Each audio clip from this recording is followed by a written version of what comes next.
টাকা নাই এটা কেমন কথা কইলে? খাওয়ান খাইতে হইলে তো টাকা লাগবো, টাকা ছাড়া তো এই যুগে কেউ কাউরে খাওয়ান দেয় না। হ্যাঁ আমি মানছি যে টাকা ছাড়া তো কেউ খাবার দিবে না, কিন্তু আমি সত্যি বলতেছি ভাইয়া যে আমার কাছে আসলে খাবার খাওয়ার মতো কোনো টাকা নাই। আপা, আপনি ফ্রিতে খাওয়ানোর লেগে মিথ্যা কথা কইতেছেন না তো? না না ভাইয়া, আপনি আমাকে এমনটা ভাববেন না। আমিও এমন কোনো মানুষ না যে আসলে মিথ্যা কথা বলে আপনার এখানে খাবার খেয়ে যাব।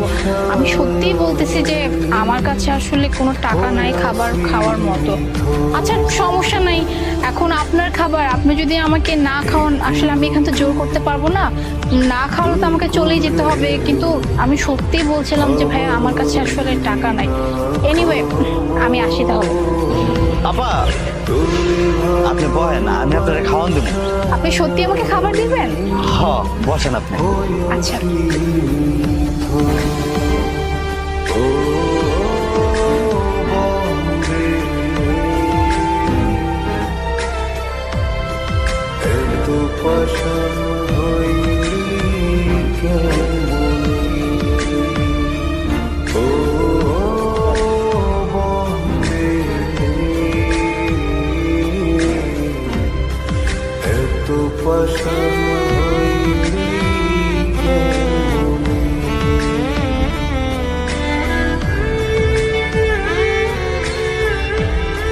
ভাইয়া আপনাকে অনেক অনেক ধন্যবাদ আমাকে খাবার খাওয়ানোর জন্য।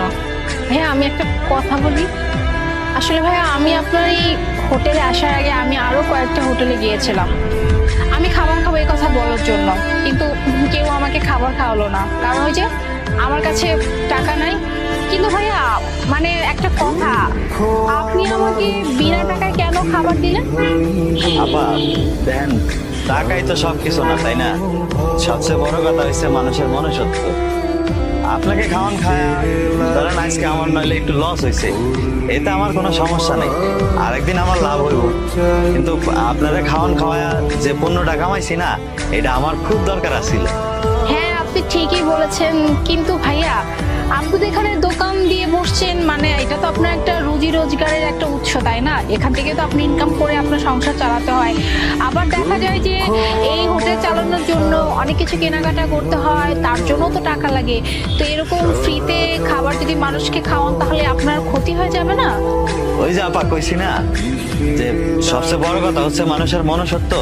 আজকে আমার লস হয়েছে তো কি হয়েছে, আমার সংসার কোনো